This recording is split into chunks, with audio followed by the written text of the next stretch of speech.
Hello, Councillor Kok. Thank you for your time. So first of all, would you like to say hello to the audience and introduce yourself?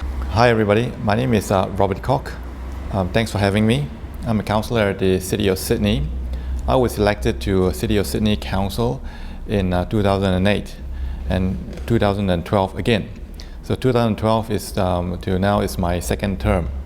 So I'm very happy and very privileged to be able to sit on the City of Sydney Council, and I'm the only Chinese councillor in this council, and I'm very honored to be able to represent Chinese community, especially here in the City of Sydney, where Chinatown is based, and a large majority of the Chinese people are also based in the City of Sydney.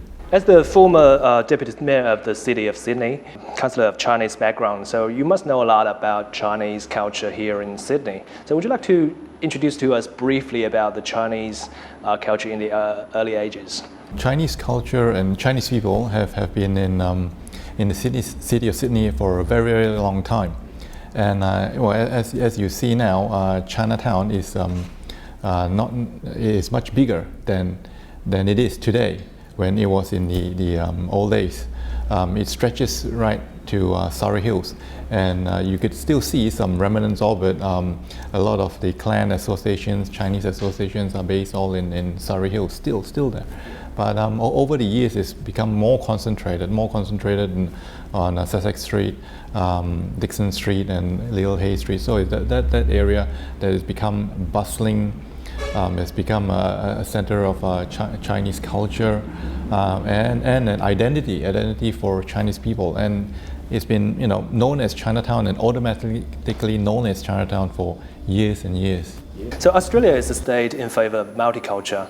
What have Sydney Council done or funds allocated to the helps Chinese people maintain and inherit Chinese culture in the local Chinese community? Chinese community is very important to the fabric, the social fabric of our city, and it's very important culturally as well. It makes the city all the more richer for the multicultural and diverse nature of the city. We have over 200 nationalities in our city at any one time. So Chinese culture, Chinese people being the largest. Chinatown has been phase one of renovations, refurbishments have been completed, and you see the laneways that we put on. It's got some significance as well, because the laneway that we have is designed by a Chinese a person of Chinese heritage, but also with Aboriginal background. So it's a merging of the two cultures, the Aboriginal culture and the Chinese culture. The two world's oldest cultures coming together. And Aboriginal culture is the culture of Australia, and then Chinese culture, the culture of our people here in Chinatown. So there's a great significance of this laneway and the artworks in the laneway. Is it being constructed now? It is completed already. It's completed already, and you can go and have a look in Chinatown. And now we are doing phase two of the renovations.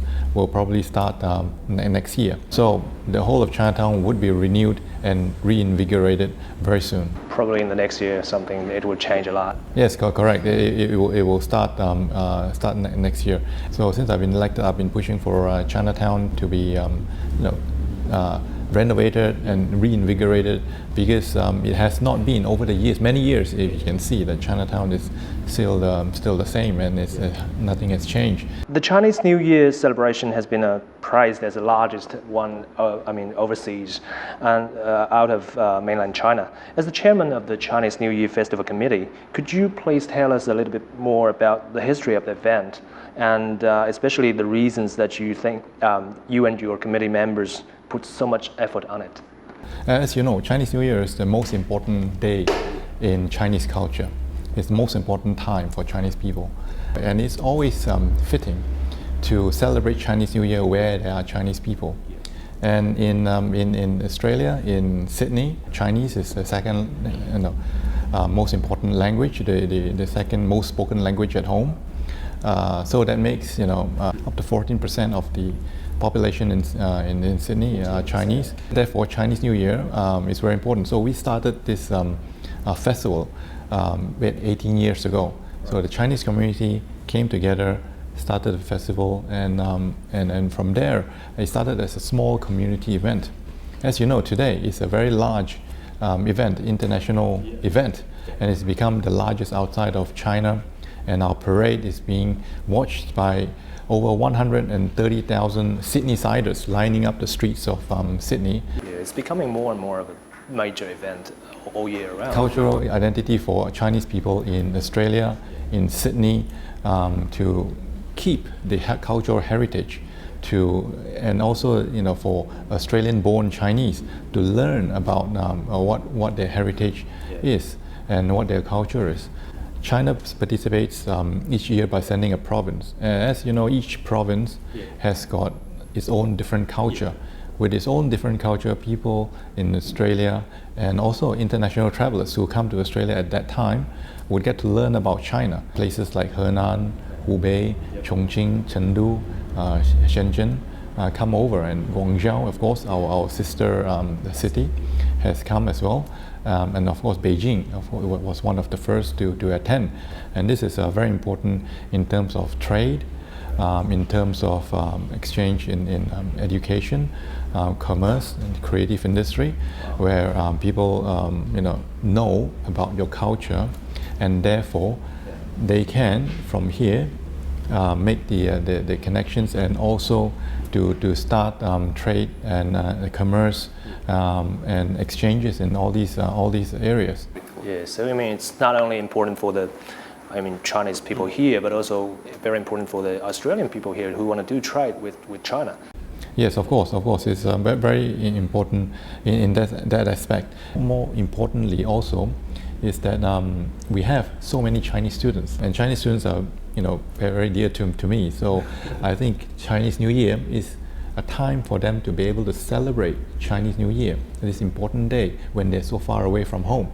So I always like to encourage them to come and join the Chinese New Year festival, and they should be proud of the fact that they are here in Australia representing China.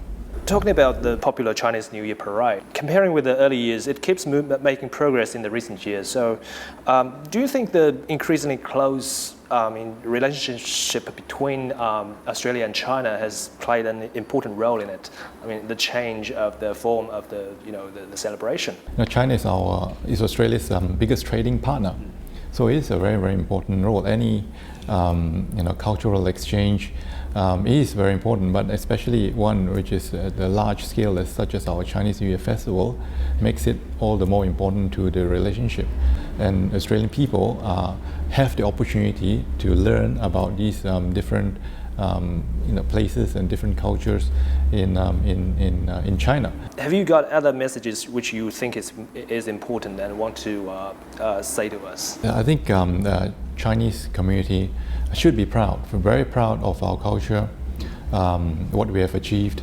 I feel very proud every time I go back to China, even though I'm an overseas Chinese, and I learn a lot more about my cultural heritage, my roots, and this makes me very proud of China, what is achieved in the last 30 years, where it is today, and very proud to be an overseas Chinese. So I think everyone, all the Chinese here in Sydney, should be very proud and support all the cultural events such as the Chinese New Year, and our students. And our students should be very proud of themselves too, because they are here as ambassadors of China, and they are showing what the new China is and what the young people of China are here to achieve. So I say to the students, I say to the Chinese students, you are at advantage. You are the ambassadors. You should be proud because you know the language, the Mandarin language. You know the national language. You know the culture, and also you're here in Australia, leading and learning about the culture as well, the Australian culture. Therefore, you can be a bridge for people, for businesses who want to be in China. So I think that's very, very important. That's a very good message. I mean, it's thank you for your time to take this interview with us.